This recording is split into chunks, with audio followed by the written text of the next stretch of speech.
ಈ ಪಾಸ್ಪೋರ್ಟ್ಗೆ ಯಾವುದೇ ಮೌಲ್ಯವಿಲ್ಲ. ಹೀಗಂತ ಹೇಳಿರುವ ಆನ್ ರೋಡ್ ಇಂಡಿಯನ್ ಎಂಬ ಪ್ರಸಿದ್ಧ ವ್ಲಾಗರ್ ತಾನು ವಿದೇಶದಲ್ಲಿ ಅನುಭವಿಸಿದ ತಿರಸ್ಕಾರವನ್ನ ಹಂಚಿಕೊಂಡಿದ್ದು ಜಾಗತಿಕವಾಗಿ ಭಾರತದ ಪಾಸ್ಪೋರ್ಟ್ನ ಶಕ್ತಿಯ ಬಗ್ಗೆ ಗಂಭೀರ ಪ್ರಶ್ನೆ ಎತ್ತಿದೆ. ಈ ಪಾಸ್ಪೋರ್ಟ್ ಅನ್ನ ತೋರಿಸಿದಾಗ ಕೆಲ ದೇಶಗಳಲ್ಲಿ ಅನುಮಾನದ ನೋಟ ಕಂಡುಬರುತ್ತೆ ಅನ್ನೋದು ಭಾರತಕ್ಕೆ ಇರುವ ಜಾಗತಿಕ ಗೌರವ ಕಡಿಮೆಯಾಗ್ತಿರುವ ಸಂಕೇತವಾಗಿದೆ ಅಂತ ಸಾಮಾಜಿಕ ಜಾಲತಾಣಗಳಲ್ಲಿ ಆತನ ವಿಡಿಯೋ ನೋಡಿದ ಜನ ಹೇಳ್ತಿದ್ದಾರೆ. ಕಳೆದೆರಡು ದಿನಗಳಿಂದ ಸಾಮಾಜಿಕ ಜಾಲತಾಣಗಳಲ್ಲಿ ಭಾರತೀಯ ಪಾಸ್ಪೋರ್ಟ್ ಸಾಮರ್ಥ್ಯದ ಕುರಿತ ಚರ್ಚೆಗಳು ಜೋರಾಗಿದೆ. ನಟ ಅಕ್ಷಯ್ ಕುಮಾರ್ ಮತ್ತು ನಿರೂಪಕಿ ಪಲ್ಕಿ ಶರ್ಮಾ ಅವರಂತಹ ಸೆಲೆಬ್ರಿಟಿಗಳು ಈ ಹಿಂದೆ ಭಾರತದ ಪಾಸ್ಪೋರ್ಟ್ ಶಕ್ತಿಯ ಬಗ್ಗೆ ನೀಡಿದ ಹೇಳಿಕೆಗಳು ಸಾಮಾಜಿಕ ಜಾಲತಾಣಗಳಲ್ಲಿ ಹರಿದಾಡ್ತಿವೆ. ಈ ಬಿಜೆಪಿ ಪರ ಸೆಲೆಬ್ರಿಟಿಗಳ ಹೇಳಿಕೆಗಳಿಗೂ ವಾಸ್ತವಕ್ಕೂ ದೊಡ್ಡ ವ್ಯತ್ಯಾಸವಿದೆ ಅಂತ ಜನ ವಾದಿಸುತ್ತಿದ್ದಾರೆ ಮತ್ತು ತಮಾಷೆ ಮಾಡ್ತಿದ್ದಾರೆ.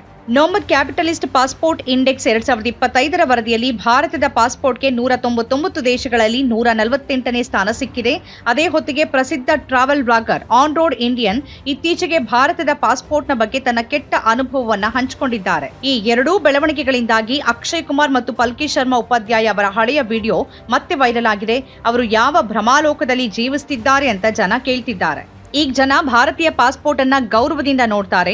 ಮೋದಿಯ ದೇಶದಿಂದ ಬಂದಿರುವೆ ಅಂತ ಹೆಮ್ಮೆ ಪಡೋರು ಅಂತ ಅಕ್ಷಯ್ ಕುಮಾರ್ ಈ ಹಿಂದೆ ಹೇಳಿದ್ರು. ಅದಕ್ಕವರು ಆಗ್ಲೂ ಟ್ರೋಲ್ ಆಗಿದ್ರು, ಈಗಲೂ ಟ್ರೋಲ್ ಆಗ್ತಿದ್ದಾರೆ. ಇನ್ನು ಪತ್ರಕರ್ತೆ ಪಲ್ಕಿ ಶರ್ಮಾ ಅವರ ಹಳೆಯ ಹೇಳಿಕೆ ಮತ್ತೆ ವೈರಲ್ ಆಗಿದೆ. ನಾವೀಗ ಭಾರತದ ಪಾಸ್ಪೋರ್ಟ್ ತೋರಿಸಿ ಹೆಮ್ಮೆ ಪಡುವ ಕಾಲ ಬಂದಿದೆ.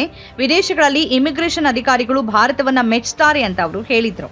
ಈ ಹೇಳಿಕೆಗಳು ಹಿಂದುತ್ವ ಭಕ್ತರ ನಡುವೆ ಸಾಕಷ್ಟು ವ್ಯಾಪಕವಾಗಿ ಹರಡಿದ್ದು ರಾಷ್ಟ್ರಭಕ್ತಿಯ ಹೆಸರಲ್ಲಿ ರಾಜಕೀಯ ಲಾಭಕ್ಕಾಗಿ ಪ್ರಚಾರವಾಗಿ ಬಳಕೆಯಾಗ್ತಾ ಬಂದಿದೆ. ಆದರೆ ಈ ಎಲ್ಲ ಹೇಳಿಕೆಗಳಿಗೆ ಸತ್ಯ ಎಂಬ ಬಿರುಗಾಳಿ ಎದುರಾಗಿದ್ದು ಅದು ಭಾರತೀಯ ಪಾಸ್ಪೋರ್ಟ್ನ ವಾಸ್ತವ ಜಾಗತಿಕ ಸ್ಥಿತಿಯನ್ನ ಬಹಿರಂಗಪಡಿಸಿದೆ.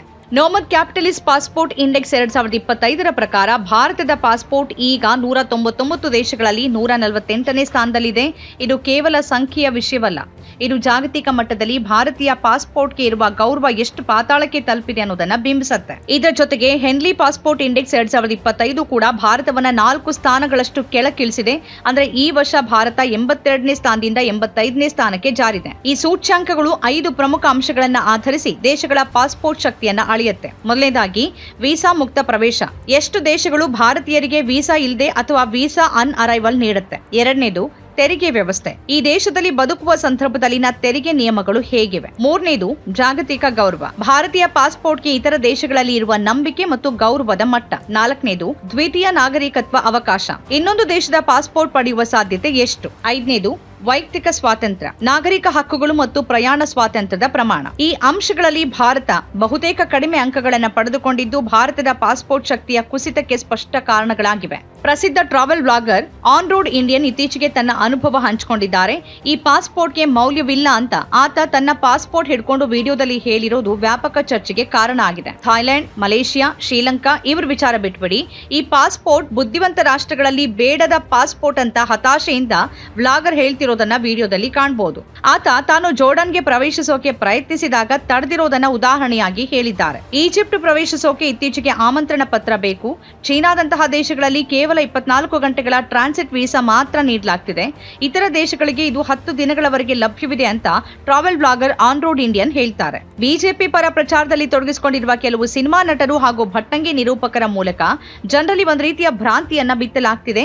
ಅವರ ಉದ್ದೇಶ ಪಾಸ್ಪೋರ್ಟ್ ಶಕ್ತಿಯ ವಾಸ್ತವ ಚಿತ್ರಣ ನೀಡೋದಲ್ಲ, ಬದಲಾಗಿ ಮೋದಿ ಯುಗದಲ್ಲಿ ದೇಶ ವಿಶ್ವಗುರುವಾಗಿದೆ ಅನ್ನೋ ಭಾವನೆ ಹುಟ್ಟಿಸೋದು ಅನ್ನೋದು ಸ್ಪಷ್ಟ. ಜನಸಾಮಾನ್ಯರಿಗೆ ಸೂಕ್ತ ಮಾಹಿತಿಯನ್ನ ನೀಡದೆ ಸುಖಾಸುಮ್ಮನೆ ಹೆಮ್ಮೆ ಪಡುವಂತೆ ಮಾಡುವ ಈ ರೀತಿಯ ಹೇಳಿಕೆಗಳು ಜನರಿಗೆ ತಾತ್ಕಾಲಿಕ ಖುಷಿಯನ್ನ ನೀಡಬಹುದು, ಆದರೆ ಜಾಗತಿಕ ಮಟ್ಟದಲ್ಲಿ ಇದು ದೇಶದ ನಂಬಿಕೆಯನ್ನ ಕುಗ್ಗಿಸುತ್ತಿದೆ. ಯೂಟ್ಯೂಬ್, ಇನ್ಸ್ಟಾಗ್ರಾಮ್, ಎಕ್ಸ್, ಟ್ವಿಟರ್ ಹೀಗೆ ವಿವಿಧ ಸಾಮಾಜಿಕ ಜಾಲತಾಣಗಳಲ್ಲಿ ಯುವಕರ ನಡುವೆ ಈ ವಿಚಾರದ ಕುರಿತು ತೀವ್ರ ಚರ್ಚೆಗಳು ನಡೀತಿದೆ. ಈ ಎಲ್ಲಾ ಆರೋಪಗಳು ಮತ್ತು ಜಾಗತಿಕ ತಿರಸ್ಕಾರಗಳ ನಡುವೆ ಭಾರತ ಸರ್ಕಾರ ಯಾವುದೇ ಸ್ಪಷ್ಟ ನಿಲುವು ತೋರಿಸೋದಿಲ್ಲ. ವಿದೇಶಾಂಗ ವ್ಯವಹಾರಗಳ ಸಚಿವಾಲಯ ಈ ಪಾಸ್ಪೋರ್ಟ್ ಶಕ್ತಿಯ ಕುಸಿತದ ಕುರಿತು ಯಾವುದೇ ಸ್ಪಷ್ಟನೆ ನೀಡಲ್ಲ.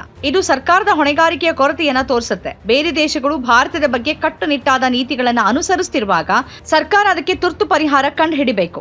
ಪಾಸ್ಪೋರ್ಟ್ ಶಕ್ತಿ ಕೇವಲ ಪ್ರವಾಸೋದ್ಯಮಕ್ಕಷ್ಟೇ ಅಲ್ಲ, ವಿದೇಶಾಂಗ, ವ್ಯಾಪಾರ, ಉದ್ಯೋಗ, ಶಿಕ್ಷಣ ಹಾಗೂ ಭದ್ರತೆ ಮೇಲೆ ಪರಿಣಾಮ ಬೀರುತ್ತೆ. ದೇಶಾಭಿಮಾನ ಅಂದ್ರೆ ಮೌಢ್ಯ ಅಲ್ಲ, ದೇಶದ ಪ್ರಗತಿಗೆ ಬೇಕಾದ ನಿರ್ಣಯಗಳು ವಾಸ್ತವದ ಆಧಾರದಲ್ಲಿ ಇರಬೇಕು, ಭ್ರಮೆಯ ಆಧಾರದಲ್ಲಲ್ಲ. ಸೆಲೆಬ್ರಿಟಿಗಳ ಹೇಳಿಕೆಗಳನ್ನ ಕೇಳಿದಾಗ ಜನ ವಾವ್ ಅಂತ ಉತ್ಸವದ ಹಬ್ಬದಂತೆ ಅಳಿಬಾರದು. ಬದಲಿಗೆ ನಿಜವಾಗಿಯೂ ನಾವು ಜಾಗತಿಕ ಮಟ್ಟದಲ್ಲಿ ಎಲ್ಲಿ ನಿಂತಿದ್ದೀವಿ ಅನ್ನೋದ್ರ ಬಗ್ಗೆ ಚಿಂತನೆ ಮಾಡಬೇಕು. ಪಾಸ್ಪೋರ್ಟ್ ಶಕ್ತಿ ಹೆಚ್ಚಾಗಬೇಕಿದ್ರೆ ದೇಶದ ಆಡಳಿತ ವ್ಯವಸ್ಥೆ, ರಾಜತಾಂತ್ರಿಕತೆ, ಆರ್ಥಿಕ ಶಕ್ತಿ ಮತ್ತು ಜನಸಾಮಾನ್ಯರ ಸ್ವಾತಂತ್ರ್ಯ ಇವೆಲ್ಲವನ್ನ ಆಮೂಲಾಗ್ರವಾಗಿ ಸುಧಾರಿಸುವ ಅಗತ್ಯ ಇದೆ. ಆದರೆ ಅದಕ್ಕೂ ಮೊದಲು ನಾವು ಎಲ್ಲಿಗೆ ತಲುಪಿದೀವಿ ಅನ್ನೋದನ್ನ ಒಪ್ಕೊಳ್ಳೋದು ಬಹಳ ಮುಖ್ಯ ಆಗತ್ತೆ.